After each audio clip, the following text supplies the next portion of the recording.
A lot of people are upset over this one, and that would be Cowboy Carter.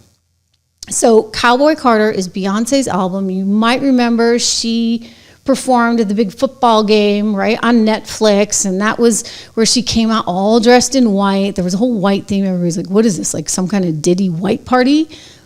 And she did her songs there, and apparently everything was so successful that she not only won for Best Country Album, but she also won Best Album. Like, that was a big, big deal. MTV congratulating her. Cowboy Carter is the album, not just country album, but the album of the year. Apparently Beyonce has like this history against country music. She feels that they've kind of shunned her in the past and they didn't accept her as an artist. Of course, that's not really how she has made her career. She really hasn't tried to be a country artist, but you know, as soon as she does, she's gonna win the Grammy for it. And this was amazing to me. So she's won like 35 Grammys. And so we started doing some diligence, and let me make sure I get this right, because do you know the Rolling Stones have only won 3? Yeah, 3. I mean, Rolling Stones are pretty good, right? And then I was like, wait, the Beatles only won 7? They only won 7 Grammys. And you have people like Judy Garland who won 2. But for some reason, Beyonce, because she won 2 more last night, has won 35 Grammys.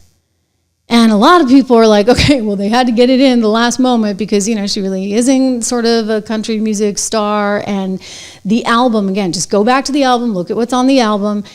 First of all, a lot of it wasn't original music. It wasn't written by her. She did a cover of a Dolly Parton song. She had Blackbird in there, which is a famous Beatles tune. And so it just really didn't feel authentic, dare I say, enough. But you know what? Like, apparently, you gotta strike while the iron's hot. And given where wokeness is going, you know, does she have as much time in the future to do this? Oh. Yeah, I would like this young lady this is her first job. I would like her to do a little homework because she said something yesterday that really pissed me off. And that was, she said, there will be no wokeness here. Oh, yeah. Let me explain something to you, because without that wokeness, you might not have that job. Yeah. Because women were not invited to that table.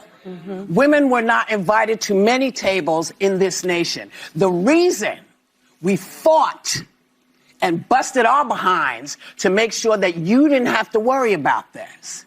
And now to hear you talk about it and to hear anybody talk about the wokeness was put in place for a reason, because black people couldn't get into colleges, because women could not get into the colleges they wanted to go to. This is all women.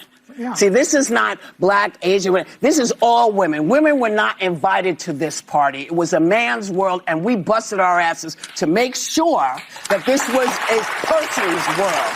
So please stop using that phrase and talking about, because you don't understand what you're saying. You're saying about yourself that, you know, hey. Blah, blah, blah. She's going on about how, you know, wokeness is everything and wokeness is why we're here and how important that is. And she's scolding Caroline Leavitt, who's the new press secretary. Of course, then Joy Behar has to double down and then says the only reason she got that job is because, let's face it, Trump thinks she's a 10. Yeah, she's like a 10. And I guess Joy, you know, I'm sorry, you're not. But, you know, and you probably never were. But let's not get catty about it. Let's be grown women and recognize, oh, she's a woman. Like, can we be happy for that? Well, anyway, this whole like woke thing, right? Like, it kind of overshadowed everything. And even for Beyonce, because a lot of people on Twitter are saying, oh, you know, she got this because it's the DEI award for country music, etc.